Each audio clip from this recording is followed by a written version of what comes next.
लोकसभा चुनाव की मतगणना को लेकर कांग्रेस के काउंटिंग एजेंट्स का 2 दिवसीय प्रशिक्षण शिविर आयोजित किया जाएगा। जिलाध्यक्ष योगेश मिश्रा ने बताया कि एआईसीसी महासचिव जितेंद्र सिंह के निर्देशानुसार कैंप लग रहे हैं। 1 जून को सुबह 10 बजे विधानसभा क्षेत्र राजगढ़, लक्ष्मणगढ़, रामगढ़, अलवर ग्रामीण एवं अलवर शहर का शिविर लगेगा। यह कैंप होटल अनंता हनुमान चौराहे के पास आयोजित होगा। मतगणना प्रशिक्षण शिविरों में नेता प्रतिपक्ष टीकाराम जूली और जिलाध्यक्ष योगेश मिश्रा सहित अनेक जनप्रतिनिधि और पदाधिकारी शामिल होंगे।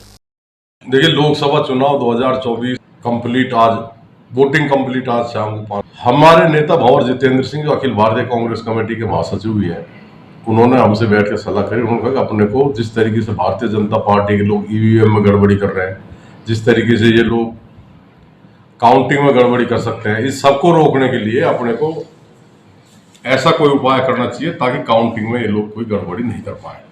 और उसका हमने एक सीधा सच्चा रास्ता निकाला कि हम 31 तारीख को तो तिजारा, किशनगढ़, मुंडावर और बहरोड, इन 4 विधानसभाओं के कार्यकर्ताओं की हमने खैरथल में कल मीटिंग कराई।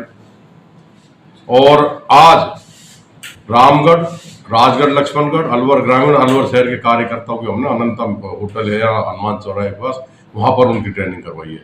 और उनको हमने जानकारी दी है, एक तो 17C जो फॉर्म होता है, जब वोटिंग कंप्लीट हो जाती है तो जो पीओ होता है, प्रिसाइडिंग ऑफिसर, वहाँ जो बैठता है जहाँ वोट डलते हैं, उसके हमारे इलेक्शन जो बूथ एजेंट है उसके साइन होते हैं 17C पर। उसमें उस टाइम तक वोटिंग खत्म होने तक कितने वोट डले हैं उसकी उसमें एंट्री होती है और उस पर 17C फॉर्म पर वो लिखा जाता है, वोटिंग मशीन पर भी वो नोट होता है।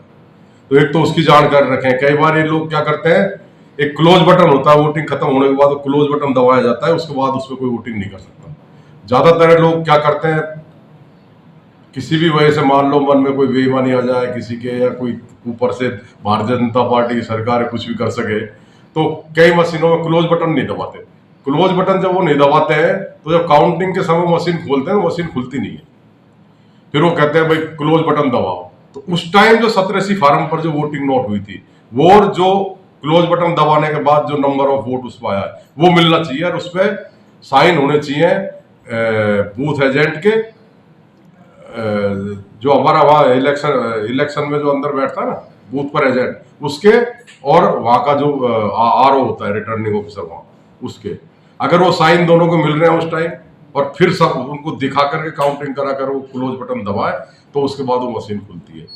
उसी के साथ साथ एक राउंड की जब काउंटिंग शुरू होए उससे पहले इन्होंने पिछले विधानसभा चुनाव में गड़बड़ी क्या करी थी कि पोस्टल बैलेट की गिनती बाद में करी और कई जगह करी भी नहीं। हमारी जो संजना जाटव चुनाव हारी थी कटुमर से, वो पोस्टल बैलेट उन्होंने उनके 250 रिजेक्ट कर दिए।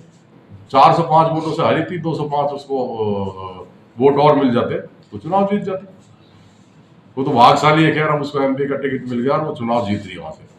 तो पोस्टल बैलेट की काउंटिंग पहले करें। एक 80 साल के प्लस बुजुर्गों की जो इन्होंने वोटिंग घर घर जाकर कराई है, वो भी पोस्टल बैलेट उनके आए हैं, उनकी भी गिनती पहले करें। जब उनकी गिनती हो जाए और डिक्लेयर कर दे इतने पोस्टल बैलेट में से इतने फला दल के, इतने फला दल के, और उसके बाद फिर ईवीएम मशीन जो है उसकी काउंटिंग शुरू करें। जब एक राउंड पूरा हो जाए तो एक राउंड की घोषणा होने के बाद ही दूसरे राउंड की घोषणा चालू करें। ये सब चीजें हमने कार्यकर्ताओं को बताई है। और हमारे जो मतदान अभिकर्ता जो काउंटिंग एजेंट वहां जाएंगे, उन सबको बताया भाई काउंटिंग शुरू होने से 2 घंटे पहले कम से कम आप लोग वहां पहुंचो, 17C फॉर्म साथ लेके जाओ, सबका मिलान करो, और कोई अगर अधिकारी कर्मचारी गड़बड़ करे तो उसका वहां शांतिपूर्ण तरीके से कानून व्यवस्था को ध्यान में रखते हुए उसका मुखर होकर विरोध करो ताकि कोई गड़बड़ी नहीं कर पाए। हमारी पार्टी के कहीं पर तो इन्होंने किसी विधानसभा में 13 टेबल लगाई है, किसी में 14 लगाई है, किसी में 15 लगाई है। उस हिसाब से टोटल अलवर लोकसभा की 8 विधानसभा में लगभग 160 के आसपास इलेक्शन एजेंट हमारी पार्टी, काउंटिंग एजेंट हमारी पार्टी की तरफ जाएंगे। और उसके अलावा पोस्टल बैलेट के काउंटिंग एजेंट लगेंगे और हर जो एआरओ टेबल पर जो हमारा एक एजेंट बैठता है वो अलग है। ऐसे करके लगभग 165-170 लोग कुल वहां पहुंचेंगे। सर, कांग्रेस पार्टी की मंशा ऐसी लग रही है कि वो किसी भी तरह की कोई लापरवाही या चूक इस चुनाव में नहीं बिल्कुल देखना। हम कोई हमारी तरफ से कोई लापरवाही चूक करेंगे नहीं।